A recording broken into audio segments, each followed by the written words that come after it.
Hello guys, very good morning, very welcome. आप लोगों का स्वागत है। मैं हूं वेद और आप देख रहे हैं हमारा यूट्यूब चैनल सीजी कॉम्पिटिटर्स। और आपको पता लग गया होगा, उच्च शिक्षा विभाग भर्ती परीक्षा का नोटिफिकेशन जारी हो चुका है, आ गया है, जिसमें 4 टाइप के पद हैं। एक प्रयोगशाला परिचालक, दूसरा भृत्य, थर्ड चौकीदार और चौथा आपका स्वीपर। तो ये 4 टाइप के पद इंक्लूड है। और टोटल जो पदों की संख्या है वो कितनी है भाई? टोटल पदों की संख्या है 880 पद। कितने पद हैं? टोटल 880 पद है। ठीक है, प्रयोगशाला परिचालक, भृत्य, चौकीदार और स्वीपर मिला के टोटल पदों की संख्या कितनी है? 880। और आज इसी मुद्दे पर हम बात करेंगे। ठीक है, इसमें हम बात करेंगे कि एज क्या होगी, क्वालिफिकेशन क्या होगा, ये सभी के लिए एज क्या होगी, क्वालिफिकेशन क्या होगा, सिलेबस क्या होगा, फॉर्म कब से जो है फिलअप कर सकते हैं, कहाँ हम फॉर्म फिलअप कर सकते हैं, किस साइट से। ठीक है, क्योंकि अभी जो फॉर्म इसका भरा जाएगा वो ना ही सीजी व्यापम और ना ही सीजी पीएससी से भरा जाएगा। ठीक है, क्योंकि उस शिक्षा विभाग का है, तो आपको जाना होगा। कहाँ जाना होगा भाई? Higher education. ठीक है, highereducation.cg.gov.in पर आप क्या करेंगे? जाना होगा और वहाँ पर लॉगिन करना होगा। ठीक है, चलिए रजिस्ट्रेशन पहले करेंगे। ठीक है, उसके बाद फॉर्म फिलअप वहाँ से कर सकते हैं। ठीक है, क्लियर है बातें? तो देखते हैं, पहले विज्ञापन पर चलते हैं। ये है हमारा विज्ञापन और इसी मुद्दे पर आज बात करेंगे। तो जैसा कि मैंने कहा, 4 टाइप के पद, प्रयोगशाला परिचालक, भृत्य, चौकीदार, स्वीपर। चलिए, और टोटल पदों की संख्या भाई साहब देख सकते हैं। टोटल पदों की संख्या कितनी है? 880 पद। कितने हैं? 880 पद टोटल है। सबसे अत्यधिक अगर देखा जाए तो सबसे ज़्यादा आपका पद कहाँ पर है? प्रयोगशाला परिचायक का 430 पद। ठीक है, जिसमें कैटेगरी वाइज उसको डिवाइड किया गया हो। अनुसूचित जाति, अनुसूचित जनजाति, अन्य पिछड़ा वर्ग, हैंडीकैप वगैरह, इस प्रकार से क्या किया गया है? पदों का वितरण किया हुआ है। तो ये भी आप देख सकते हैं किस कैटेगरी में कितना पद है, ये आप पढ़ लीजिए, ये देख सकते हैं। जैसे कि मैंने कहा, प्रयोगशाला परिचायक में 430 पद, भृत्य के कितने पद है? 210 पद, चौकीदार के 210 पद, स्वीपर के 30 पद। और इस प्रकार से ये मिलाकर ये कितने हो जाते हैं? 880 पद। ठीक है, क्लियर है बातें? चलिए अन्य जानकारी की तरफ चलते हैं।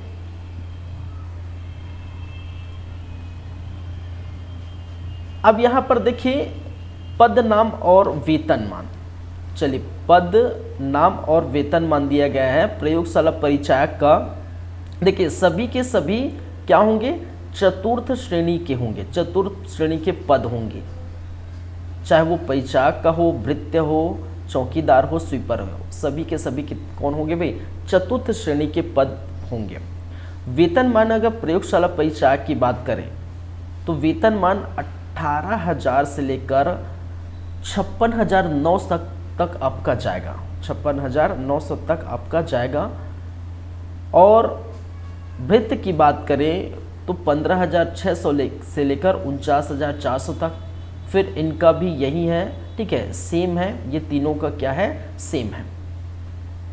क्या भाई? तीनों का क्या है? सेम है। प्रयोगशाला परिचायक को छोड़कर इन तीनों का जो वेतनमान लगभग सेम है, याद रखें। तो ये देख चुके हैं 4 बातें। नेक्स्ट चलते हैं। नेक्स्ट क्या क्या बातें होगी? परिवीक्षक की अवधि की नियुक्ति 3 वर्ष की परिवीक्षक पर की जाएगी। ठीक है, ये याद रखेंगे।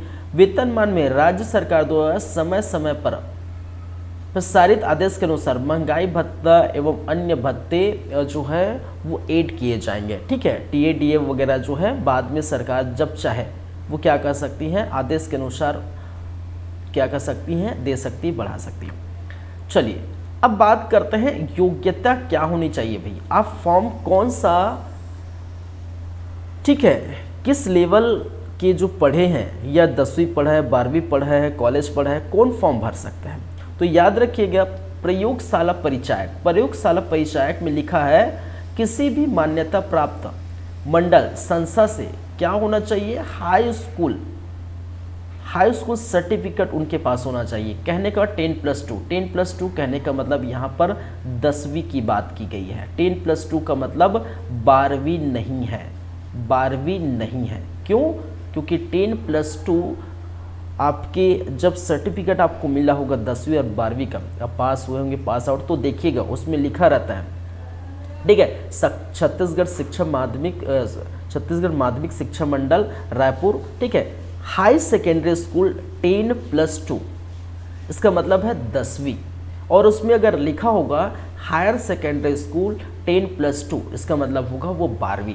तो हायर सेकेंडरी नहीं लिखा है, तो यहाँ पर अगर कोई कंफ्यूज है तो उसको क्लियर कर लीजिए, ठीक है। 10वीं, और 10वीं में तो कोई भी भर सकता है, अगर वो 10वीं पास है तो कोई भी भर सकता है। तो उसमें क्या है, कोई जो है उसमें सिलेबस नहीं रहता कि चलो भाई आर्ट है कि साइंस है या कॉमर्स है, ऐसा कोई रूल नहीं है। चलिए, तो 10वीं पास कोई भी विद्यार्थी क्या कर सकते हैं, ये फॉर्म भर सकते हैं प्रयोगशाला परिचायक का। याद रखेंगे भृत्य, देखिए याद रखिए भृत्य, चौकीदार, स्वीपर, तीनों के लिए, इन तीनों के लिए क्या मांगा है भाई साहब, 5वीं पास, आपको 5वीं उत्तीर्ण होनी चाहिए, ठीक है, 5वीं पास आपको होना चाहिए, तब ये क्या कर सकते हैं, फॉर्म भर सकते हैं। याद रखेंगे। चलिए, तो समझ में आ गया, प्रयोगशाला परिचायक के लिए 10वीं पास मांगा है, तो 10वीं पास से याद रखेंगे, और बाकी के लिए अन्य 3 के लिए 5वीं पास। अब आगे बढ़ते हैं, बात करते हैं आयु सीमा। तो एज लिमिटेशन क्या होगा, ठीक है, एज लिमिटेशन क्या होगा भाई, तो एज लिमिटेशन क्या होगा वो हम देखते हैं।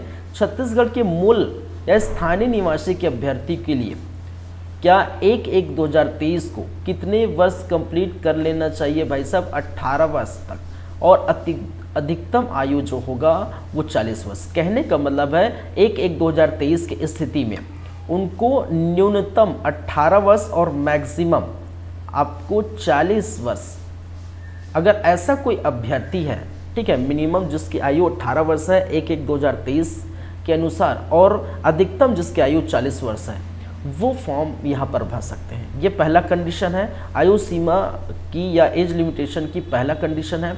अब थोड़ी बात कर लेते हैं दूसरे कंडीशन पर।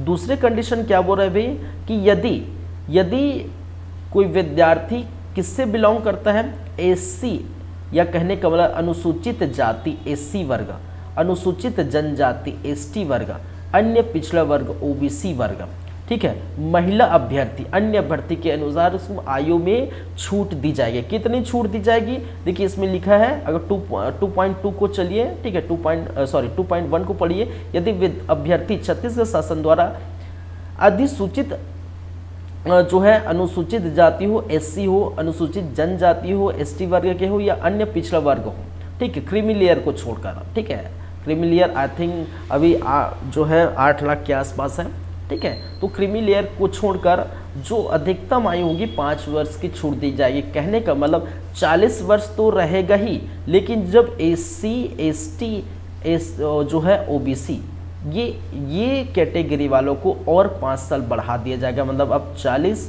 + 5 कितने हो जाएंगे भाई साहब, ये हो जाएगा 45 वर्ष, ठीक है। तो छत्तीसगढ़ के मूल निवासी को 18 से 40 वर्ष तो दिया ही जाएगा, लेकिन अगर छत्तीसगढ़ के मूल निवासी के अंतर्गत जो एससी, एसटी, ओबीसी वर्ग के हैं उनके लिए 5 वर्ष की छूट दी जाएगी। इसका मतलब है अब वो उनका आयु सीमा कितनी होगी, वो अधिकतम आयु सीमा कितनी होगी, 45 वर्ष। याद रखेंगे। चलिए, फिर एक और बात कही गई है यहाँ पर, थर्ड कंडीशन क्या कहा गया है कि स्थानीय केवल इस छत्तीसगढ़ के स्थानीय महिलाओं के लिए उच्चतम आयु की छूट 10 वर्ष की जाएगी, ठीक है, 10 वर्ष की छूट दी जाएगी। कहने को मतलब छत्तीसगढ़ की जो महिला हैं के लिए 10 वर्ष की छूट दी जाएगी उसमें, ठीक है। 40 में और 10 वर्ष की छूट तो 50 हो जाएगा भाई। 40 प्लस 10 वर्ष की छूट दी जाएगी तो ये कितना हो जाएगा, ये 50 वर्ष हो जाएगा। चलिए, छत्तीसगढ़ में यदि कोई विधवा है, ठीक है, या परित्यक्ता है, कहने का मतलब है जिनके पति त्याग दिए हैं उस महिला को, या तलाकशुदा है, ऐसे महिलाओं के लिए उच्चतम आयु 5 वर्ष की छूट दी जाएगी, ठीक है। इसका मतलब 40 प्लस 5 इक्वल टू 45, 45, तो 45 वर्ष इसके लिए भी है, ठीक है। तो इस प्रकार से कैटेगरी में डिवाइड किया गया है अन्य अन्य कैटेगरी की। अगर वो 18 से 40 तो है ही छत्तीसगढ़ के सबके लिए, मूल निवासी के लिए, लेकिन उसमें अगर ST SC OBC जुड़ जाते हैं तो 45 वर्ष हो जाता है। यदि उसमें छत्तीसगढ़ की महिलाएं जुड़ जाती है तो उसमें क्या हो जाता है, 50 वर्ष हो जाता है। यदि कोई विधवा है या उसके पति ने उस महिला को त्याग दिया है, ऐसी महिला या तलाकशुदा महिला है, उनके लिए क्या होगा, ये 45 वर्ष हो जाएगी, ठीक है। तो मोटा मोटी बोल सकते हैं मैक्सिमम आयु सीमा बहुत ज़्यादा है, ठीक है। 40-45 बहुत होते हैं, यहाँ तक जो है पेशेंस नहीं रखता भाई, पेशेंस नहीं रहता कि इतने तक आप एग्ज़ाम दे सकें। लेकिन बहुत लोग हैं 10th पास होके जो घर गृहस्थी संभाल रहे हैं, तो ये अगर विज्ञापन आया होगा तो फिर थोड़ा बहुत पढ़ के वो क्या करेंगे, फॉर्म भरेंगे, जाहिर सी बात है। चलिए नेक्स्ट क्या चीज़ और है देखते हैं। चलिए, इसमें आपके लिए जो लायक है वो ऐसा कुछ नहीं है, इम्पोर्टेंट पर चलते हैं।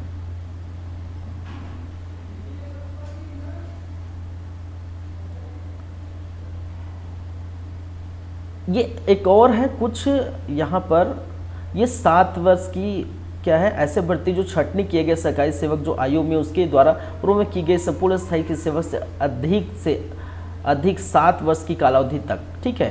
तो याद रखिए ये भी छूट है, और 5 वर्ष की छूट दी जाएगी। अंतरजातीय विवाह कोई प्रोत्साहन का लाभ उठाया है, ठीक है, इंटरकास्ट मैरिज का जो लाभ उठाया है उसके लिए अलग 5 वर्ष की छूट दी जाएगी। तो ये सारे चीज़ें आप पढ़ सकते हैं।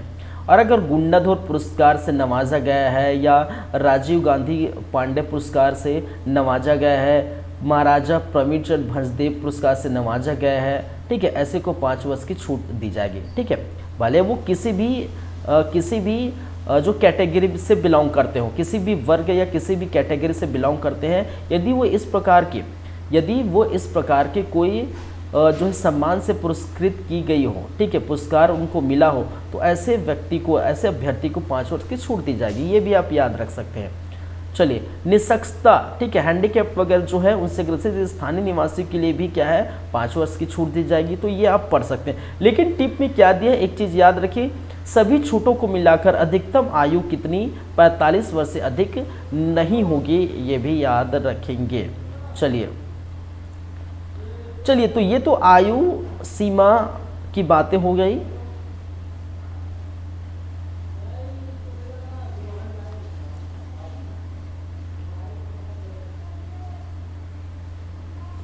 चलिए, ये सब जो है चयन प्रक्रिया कैसे होगी भाई, चयन हेतु विभाग द्वारा लिखित परीक्षा आयोजित की जाएगी। लिखित परीक्षा हेतु पाठ्यक्रम का विवरण पृष्ठ 1 और 2 में संलग्न की गई है, ठीक है, वो हम देखेंगे, पाठ्यक्रम देखेंगे तब बातें करेंगे, ठीक है। अलग अलग एग्जाम होगा, पृथक पृथक, ठीक है, ये याद रखिए, वेबसाइट पर अपलोड की जाएगी वगैरह वगैरह, बहुत सारी बातें। तो ये आपके लिए इतना ही इंपॉर्टेंट है जो मैंने बताया। अब बात करते हैं सिलेबस की। अब बात करते हैं कि इनका सिलेबस क्या है। जैसे यहाँ पर आपको दिखाई दे रहा है कि नहीं पता नहीं भी, क्योंकि ये चीज़ क्या है, ब्लर हो गया है। क्योंकि जहाँ जो है साइड में, जिस साइड में हम फॉर्म भरेंगे, देखिए फॉर्म किस साइड में भरेंगे, अगर फॉर्म की हम बात करें, ऑनलाइन फॉर्म, ठीक है, ऑनलाइन फॉर्म हम भरेंगे, किस साइड में भरेंगे, आपको याद रखना है, कौन सा, www. क्या है आपका, highereducation.cg.gov.in, ठीक है। ऑनलाइन फॉर्म कहाँ से भरेंगे भाई? व्यापम और पीएससी से नहीं भरेंगे, आपको फॉर्म भरना होगा www.highereducation.cg.gov से, ठीक है। जैसे आप क्लिक करेंगे तो वहाँ तक पहला जो आपका, ठीक है, पहला जो आपका वो आएगा, ठीक है, उसी में आपको क्लिक करेंगे और वहाँ तक पहुँच जाएंगे। चलिए, ठीक है, क्लियर है बातें। अब देखिए बात करते हैं कि यहाँ पर सिलेबस में क्या है। ये है सिलेबस किसका, ये आपको दिखाई नहीं दे रहा होगा, मैं यहाँ पर लिख देता हूँ, ये प्रयोगशाला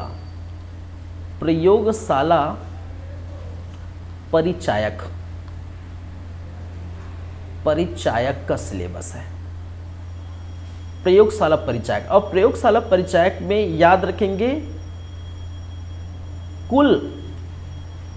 कुल प्रश्न की संख्या, कुल प्रश्नों की संख्या कितनी होगी? 100 होगी। याद रखेंगे कुल प्रश्नों की संख्या कितनी होगी भाई? 100 होगी। और कुल अंक की संख्या भी कितनी होगी? 100 होगी। इसका मतलब होगा कि प्रत्येक क्वेश्चन एक एक नंबर का होगा, एक एक मार्क का होगा। याद रखेंगे। चलिए, एग्जाम का समय, अगर समय देखा जाए तो ये कितना होगा? 2 आवर होगा। कितने होगा? 2 घंटे का होगा। कितने घंटे का होगा भाई? 2 घंटे का होगा। याद रखिए। चलिए, अब इसमें बात करते हैं कि क्या क्या इसमें इंक्लूड है।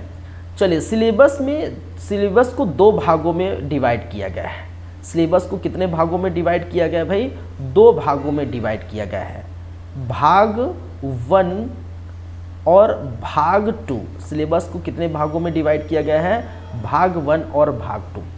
भाग 1 में आपका जो रहेगा वो 60 नंबर का रहेगा, ठीक है, कितने? 60 अंक का रहेगा। और भाग 2 में वो रहेगा 40 अंक का। इसका मतलब है 60% कहाँ से आ रहा है? भाग 1 से आ रहा है, और 40% कहाँ से आ रहा है? भाग 2 में। भाग 1 में क्या लिखा है? भाग 1 में स्पष्ट लिख दिया है कि आपका क्या रहेगा भाई साहब?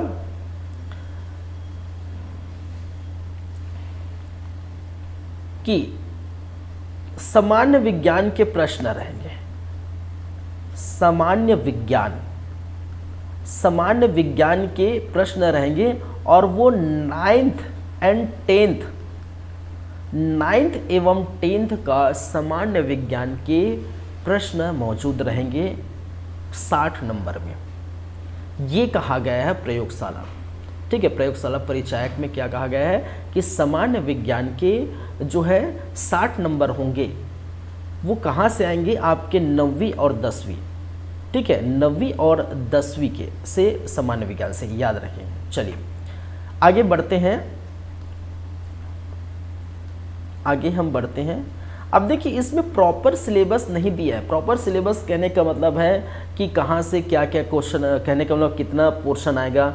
जैसे कि देखिए सामान्य विज्ञान कह दिया, इसका मतलब क्या है भाई? इसका मतलब है पीसीबी से है। पीसीबी कहने का मतलब P for क्या है? फिजिक्स, ठीक है, C for केमिस्ट्री, और B for biology. PCB, physics, chemistry, biology, ये पूरा मिला के कितने होंगे? 60 अंक का होगा। अब ये हम समझ सकते हैं, यदि 60 अंक है तीनों मिलाकर, तो हम इसको डिवाइड हम ऐसे कर सकते हैं, 20 मार्क्स का आपका फिजिक्स से रहेगा, 20 मार्क्स का आपका केमिस्ट्री रहेगा, और 20 मार्क्स का पर बायोलॉजी रहेगा। ये ऐसे हम समझ सकते हैं, ठीक है।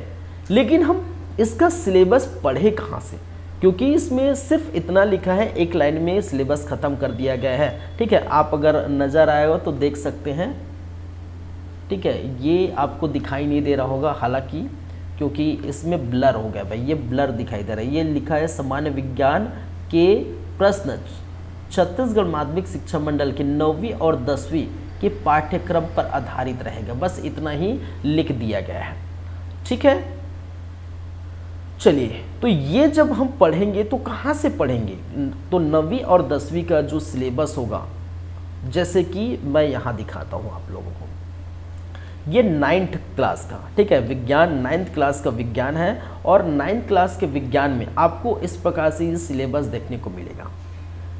ये है आपका, बोल सकते हैं सिलेबस, क्योंकि वहाँ दिया नहीं है तो हम बोल सकते हैं यहाँ से आपको पढ़ना पड़ेगा।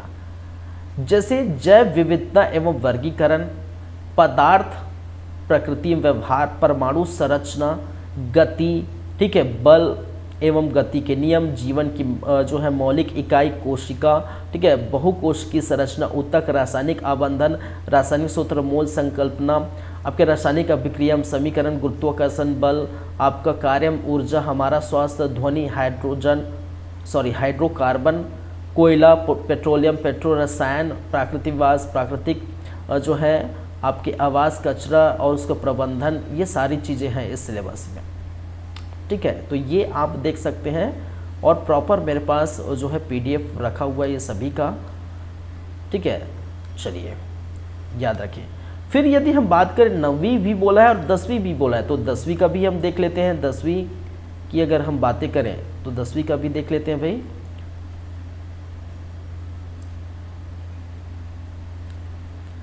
चलिए, जीवों का 10वीं की अगर बात करें तो 10वीं में क्या क्या चीज़ें हैं यहाँ देख सकते हैं। जीवों का विकास, ठीक है, अम्ल, क्षार एवं लवण, ऊष्मा और ताप, तत्वों का आवर्ती वर्गीकरण, हमारा पर्यावरण, पारिस्थितिक तंत्र में ऊर्जा का प्रभाव, विद्युत धारा, परिपथ, जैविक प्रक्रियाएं, ठीक है, पोषण, परिवहन, श्वसन, उत्सर्जन, जैविक प्रक्रियाएं, ठीक है, आपका नियंत्रण, समन्वय, धातु कर्म, प्रकाश का परावर्तन, अपवर्तन, अधातु का जो है अधातुओं का रसायन, विद्युत के चुंबकीय प्रभाव, प्रकाश का जो है परावर्तन, अपवर्तन वगैरह, जैविक प्रक्रिया, अनुवांशिकी, आपका हाइड्रोकार्बन, आपके दैनिक जीवन में रसायन, ऊर्जा स्वरूप का स्रोत, ये इत्यादि इत्यादि आप देख सकते हैं। यदि हम बात करें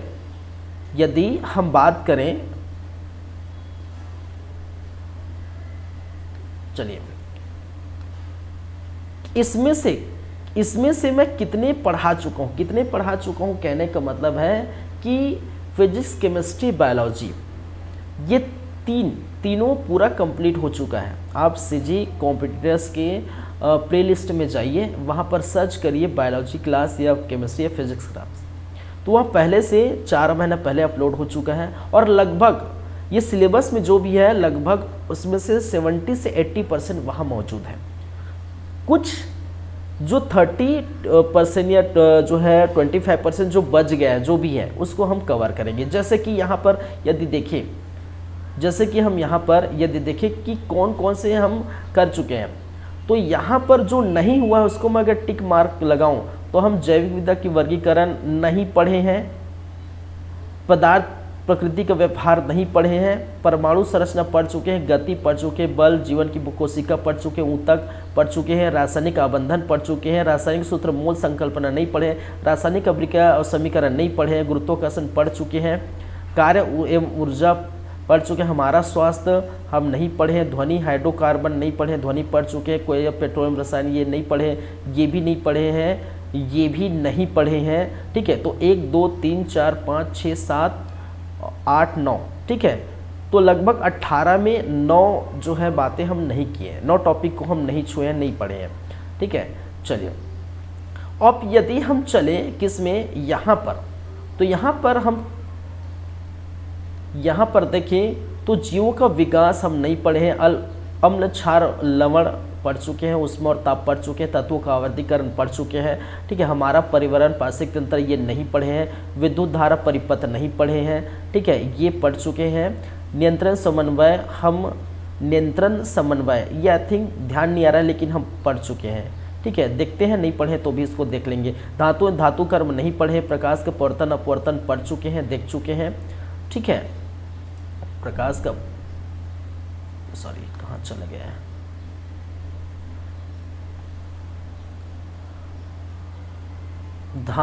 धातुओं का रसायन नहीं पढ़े, चुंबकीय प्रभाव नहीं पढ़े हैं, ठीक है। ये सारे लगभग हो चुके हैं। अब की जैविक प्रक्रिया नहीं हुई है, हाइड्रोकार्बन उत्पन्न नहीं हुआ है, ऊर्जा प्रमुख स्रोत नहीं हुआ है, दैनिक जीवन में रसा 1 2 3 4 5 6 7 8 9, ठीक है 9 10 11 लगभग बोल सकते हैं 50% नहीं पड़े भाई, मुझे लग रहा कि 70-80% हो गया है लगभग, उसमें भी 9 10 उसमें भी 9 10 18 है, तो लगभग 50% हम पढ़ चुके हैं और 50% बाकी है इस सिलेबस में, ठीक है। तो ये हम देखेंगे, चलिए अलग से, क्लियर है यहाँ तक बातें। अब वापस आते हैं, अभी तो बात हो रही थी किसकी, प्रयोगशाला परिचालक के भाग 1 की ही बात चल रहे थे, अभी तक किसकी बातें कर रहे थे भाई, भाग 1 की ही बातें कर रहे थे, जिसमें फिजिक्स केमिस्ट्री बायोलॉजी सम्मिलित है, इंक्लूड है, जो 60 अंक का होगा और 9वीं और 10वीं के अनुसार उसके सिलेबस के अनुसार ही ली जाएगी, ठीक है। हालांकि ये सब बोला जाता है कि भाई 9वीं है 10वीं के सिलेबस के अनुसार, क्योंकि 9वीं 10वीं के सिलेबस में ज़्यादा कुछ रहता नहीं, एकदम इजी सा जो है बोल सकते हैं सिलेबस है, लेकिन जब क्वेश्चंस आते हैं तो आपके पल्ले नहीं पड़ते हैं। जैसे बोलते हैं ना कि हॉस्टल वार्डन में, पटवारी में 12वीं मांगता है, लेकिन 12वीं के सिलेबस से ऊपर पूछा जाता है, तो ये है, आप थोड़ा ध्यान रखिए, जो है इजी वे में तो पढ़िएगा, लेकिन थोड़ा जो इसको एक्सटेंड करिएगा, लेवल को थोड़ा बढ़ाइएगा, फिजिक्स केमिस्ट्री बायोलॉजी है, ठीक है, लेवल को थोड़ा बढ़ा के पढ़िएगा, क्योंकि ऐसा नहीं कि नॉर्मल 9वीं या 10वीं पूछा है तो इसका मतलब सिर्फ एकदम तुच्छा दे देगा, ऐसा नहीं, ठीक है। कंपटीशन रहेगा क्योंकि 100 नंबर का है, और लगभग ये ऐसा नहीं कि 10वीं पास ही विद्यार्थी देंगे, क्योंकि जो ग्रेजुएशन कर चुके होंगे, ठीक है, जो पीसी व्यापम की तैयारी कर चुके होंगे वो उन लोग भी देंगे, तो कंपटीशन थोड़ा हाई रहेगा, ये ध्यान में रखेंगे। और क्योंकि इजी इसलिए भी है क्योंकि जो 40 नंबर की अगर हम बात करेंगे, 40 नंबर की बात करें तो 40 नंबर में प्रॉपर लगभग सीजी का छत्तीसगढ़ का प्रॉपर है, सीजी का, ठीक है। हालांकि कुछ पोर्शन लगभग बोल सकते हैं 5 से 10% ही इसमें भारत का जो है चीज़ें आपको देखने को मिलेगी, ठीक है। जैसे कि भारत की भौतिक सामाजिक और आर्थिक भूगोल, सिर्फ एक ही लाइन है, भारत का भौतिक आर्थिक भूगोल। और छत्तीसगढ़ की पोर्शन की बात करें तो 40 नंबर में जो 40 अंक है उसमें छत्तीसगढ़ प्लस भारत है, भारत का लगभग 10% होगा, ठीक है, कहने का मतलब इंडिया का सिर्फ 10% होगा, लगभग आपका 90% सीजी से है। जैसे कि आप देख सकते हैं क्या क्या है छत्तीसगढ़ में, कि आपका छत्तीसगढ़ का इतिहास, स्वतंत्रता आंदोलन के जो है छत्तीसगढ़ का योगदान, छत्तीसगढ़ का भूगोल, छत्तीसगढ़ भौतिक दशाएं, जनगणना, पुरातात्विक एवं पर्यटन स्थल आपको देखने को मिले, छत्तीसगढ़ की अर्थव्यवस्था एवं कृषि, छत्तीसगढ़ का प्रशासनिक ढांचा, स्थानीय शासन एवं पंचायती राज सम्मिलित है, छत्तीसगढ़ के उद्योग, ऊर्जा एवं जो है जल खनिज संसाधन, और भारत एवं छत्तीसगढ़ की समसामयिक घटनाएं, ठीक है, जो हमारा समसामयिक घटनाक्रम चल रहा है। आप देख रहे हैं लगातार हम करंट अफेयर्स की क्लासेस ले रहे हैं, अक्टूबर माह का स्टार्ट हो चुका है, चल रहा है, छत्तीसगढ़ राष्ट्रीय अंतर्राष्ट्रीय स्तर की बातें कर रहे हैं। तो आपको देखिए, आपको यहाँ पर 40 अंक में छत्तीसगढ़ का जो है वेटेज ज़्यादा रहेगा और भारत का न के बराबर रहेगा, बोल सकते हैं। अब 40 क्वेश्चन में लगभग 30 क्वेश्चन तो लगभग सीजी से ही रहेगा, 30 क्वेश्चन, सिर्फ 10 ही क्वेश्चन ऐसे हो सकते हैं जो इंडिया से रहें, कहने का मतलब भारत से संबंधित होगा। उसमें भी आपका 2 से 3 या 4 क्वेश्चन आपके करेंट अफेयर से रहेंगे, और बाकी के क्वेश्चन आपके जो है बोला गया है भारत की भौतिक, सामाजिक और आर्थिक भूगोल, उससे क्वेश्चन रहेंगे, ठीक है। चलिए, तो वेटेज ज़्यादा है, याद रखिए। तो प्रॉपर आप सीजी को पूरा पढ़िए, ठीक है, प्रॉपर पूरा सीजी पढ़ लीजिए, आपका फिजिक्स केमिस्ट्री बायोलॉजी पढ़ लीजिए, और आप करंट अफेयर, डेली के करंट अफेयर्स जो है आप पढ़ते जाइए। एग्ज़ाम कब होगा ये मालूम नहीं, लेकिन जैसे भी एग्ज़ाम का डेट आता है उसके 6 महीने का पूरा करंट अफेयर आप पढ़ लीजिए, और साथ ही साथ कोई जो है मोस्ट इम्पॉर्टेंट इवेंट्स हुए हैं, जैसे अभी हमने कहा एशियन गेम्स हुआ है, ठीक है, वो ख़त्म हुआ है, अभी इलेक्शन आया है, ठीक है, तो उसके बारे में आपके इजराइल फिलिस्तीन के जो संघर्ष हो रहा है, हमास ने इजराइल पर हमला कर दिया है, वो वाली बातें, ठीक है, आपके नोबेल पुरस्कार, यहाँ जो मेन जो हार्ड टॉपिक है उसको अलग से रखिए, अलग से पढ़िए, और साथ ही साथ आप जो है जैसे एग्ज़ाम डेट होता है उसके 6 महीने की जो है करेंट अफेयर आप पढ़िए, ठीक है, याद रखेंगे।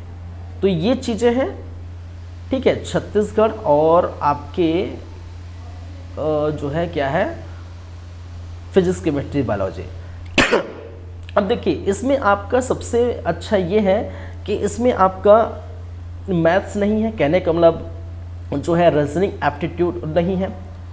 दूसरा आपका ना तो हिंदी है और ना ही इंग्लिश है, ठीक है। अगर इंग्लिश परेशान करते हैं आपको या हिंदी के उटपटांग क्वेश्चंस आते हैं तो ये भी मौजूद नहीं है, ना इंग्लिश है, ना आपके हिंदी है, ना ही आपका रीजनिंग है, ना ही एप्टीट्यूड है, और ना ही भारत का इतिहास है। भारत का भूगोल थोड़ा बहुत आपको देखने को मिलेगा, बोल सकते हैं न के बराबर। भारत का इतिहास, आपके संविधान, आपका जो है अर्थशास्त्र, ठीक है, ये जो बड़े बड़े जो है सिलेबस रहते हैं, बड़े बड़े टॉपिक है, ठीक है, वो नहीं है। तो आपको सिर्फ क्या पढ़ना है, इसमें छत्तीसगढ़ पूरा पढ़ना है, कुछ भी नहीं छोड़ना है, ठीक है, कुछ भी नहीं। स्टार्टिंग पढ़ने से लास्ट एंड पढ़ने तक 400-500 पेज का जो भी होगा आपके बुक, जो भी आप बुक फॉलो करते हैं, पूरा एक एक चीज़ आप पढ़ना होगा छत्तीसगढ़ संबंधी। और फिजिक्स, केमिस्ट्री, बायोलॉजी को भी आप पूरा पढ़, बस 2 चीज़ और तीसरा करंट अफेयर डेली पढ़ते रहिए। 3 चीज़ में ये आपका कंप्लीट हो जाएगा प्रयोगशाला परिचारक, ठीक है। तो क्लियर है बातें। चलिए आगे बढ़ते हैं, हम बात करते हैं अब किसकी बातें करेंगे। देखिए दोनों का एग्ज़ाम अलग होगा, दोनों का मतलब 2 पार्ट में डिवाइड किया गया है एग्ज़ाम को, ठीक है। कितने पार्ट में डिवाइड किया गया है कि एग्ज़ाम जो होगा वो किस प्रकार से होगा भाई। एक एग्ज़ाम होगा प्रयोगशाला परिचायक का, और दूसरा एग्ज़ाम होगा आपके किसका, भृत्य, चौकीदार और स्वीपर, भृत्य, चौकीदार, स्वीपर, ठीक है। इसका अलग एग्ज़ाम होगा, इसका अलग एग्ज़ाम होगा, दोनों का क्या है, ठीक है, अलग अलग एग्ज़ाम होगा, अलग अलग एग्ज़ाम होगा, ठीक है, ये याद रखेगा। इनका अलग होगा और इनका अलग एग्ज़ाम होगा। तो प्रयोगशाला परिचालक का, ठीक है, अलग से होगा, और ये बाकी भृत्य, चौकीदार, स्वीपर से तीनों मिला के अलग से एग्ज़ाम होगा। तीनों का क्या है, 5वीं पास मंगा है, और उसका आपका क्या है, क्या मंगा है, 10वीं पास मंगा है, याद रखेंगे। चलिए अब बात करते हैं यदि इसकी किसकी, भृत्य, चौकीदार एवं क्या है आपके स्वीपर, इन तीनों की बात करते हैं। तो ये तीनों को भी 2 भाग में डिवाइड किया गया है, भाग 1 और भाग 2 में। इसके भी एग्ज़ाम जो होंगे ये इस प्रकार से भाग 1 और भाग 2 में जो है, सॉरी ये मैं सेम सिलेबस देख लिया, ठीक है, क्योंकि ये ब्लर दिख रहा है भाई, दिखाई नहीं दे रहा है मुझे स्क्रीन पर, अलग से मैं अपने मोबाइल के स्क्रीन पर देख रहा हूँ मैं, ठीक है, आपको दिखाई भी नहीं रहा क्योंकि ये दिख नहीं रहा है। चलिए ये सिर्फ है भाग 1 ही है, एक ही है, और इसमें क्या लिखा है, सिर्फ लिखा है सामान्य अध्ययन, और सामान्य अध्ययन के कितने 100 अंक, और कितने रहेंगे, 100 क्वेश्चंस रहेंगे, कहने का मतलब 100 प्रश्न होंगे, और ये भी कितने होगा, 2 हावर का होगा। कितने होगा, 2 हावर का होगा। और जो सामान्य अध्ययन की बातें कर रहा हूँ वो लगभग छत्तीसगढ़ से संबंधित सामान्य अध्ययन होंगे, ठीक है। और प्लस अगर हम देखें तो इंडिया का, ठीक है, इंडिया का कुछ भी नहीं, इंडिया का लगभग क्या है आपका, जो पहले पोर्शन में था भारत से संबंधित सामान्य ज्ञान, भारत के सामान्य ज्ञान, ठीक है, भारत से संबंधित लिखा है, संबंधित सामान्य ज्ञान। इसका मतलब अगर हम बात करें, ठीक है, अगर हम सोचें तो लगभग 75-80%, मतलब 75-80 नंबर, ठीक है, परसेंट मतलब नंबर, क्योंकि 100% है तो लगभग ये, और लगभग 25 या 20% इंडिया का होगा, प्लस साथ में इसमें करेंट अफेयर्स भी ऐड होंगे।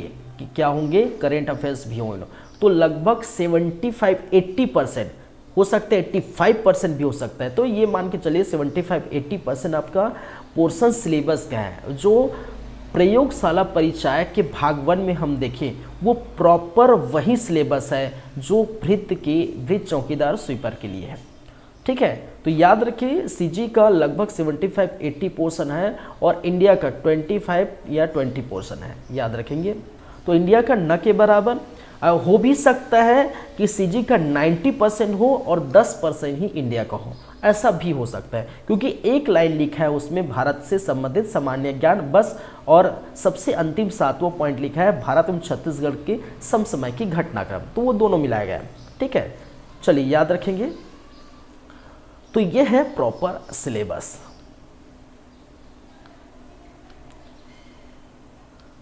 चलिए क्लियर है बातें, तो वापस आ जाते हैं और ये पूरा सिलेबस आप देख चुके हैं। वापस आ जाते हैं यहाँ पर। अब देखिए एक चीज़ है, हम पढ़ने वाले हैं नेक्स्ट क्लास में हम पढ़ने वाले हैं प्रॉपर फोकस किस पर रहेगा हमारा भाई? प्रयोगशाला परिचायक पर फोकस रहेगा। ठीक है, जिसके पदों की संख्या 430 है, इसी पर हम क्या करेंगे? फोकस करेंगे।